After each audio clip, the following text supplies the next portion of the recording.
Maithili express की शानदार प्रस्तुति।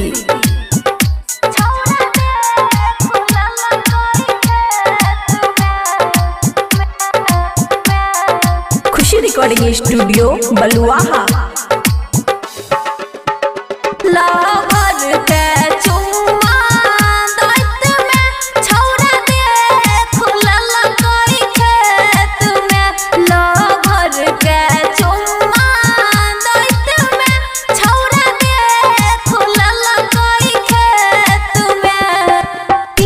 Sumit Satish Raima mix by Aman Akke.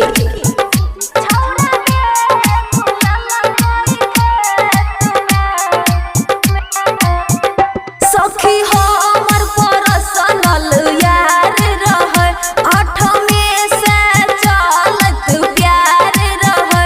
सखी हो हमर पर्सनल यार रहे, 8 में से चलत प्यार रहे।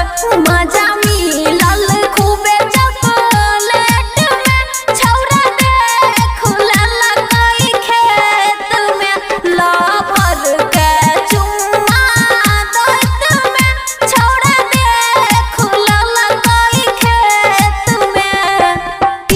सुमित सतीश रईमा खुशी रिकॉर्डिंग स्टूडियो बलुआहा।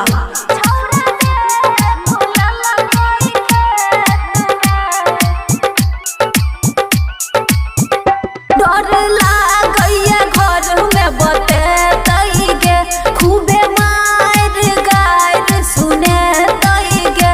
डर लागैया घर में बते गे, खूबे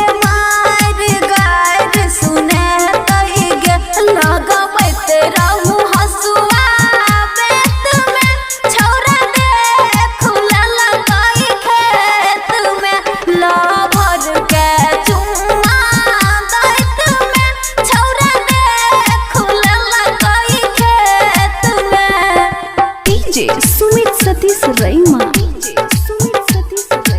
खुशी रिकॉर्डिंग स्टूडियो बलुआहा।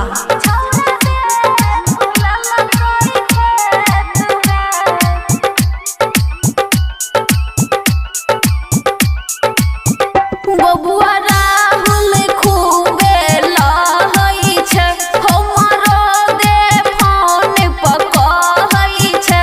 बबुआ राहुल खूबे लहई छै, हमरो दे फोन पर कहई छै। अमन जी मंगर के वेस्ट में, छौरा देख लेलक खेत में। लवर के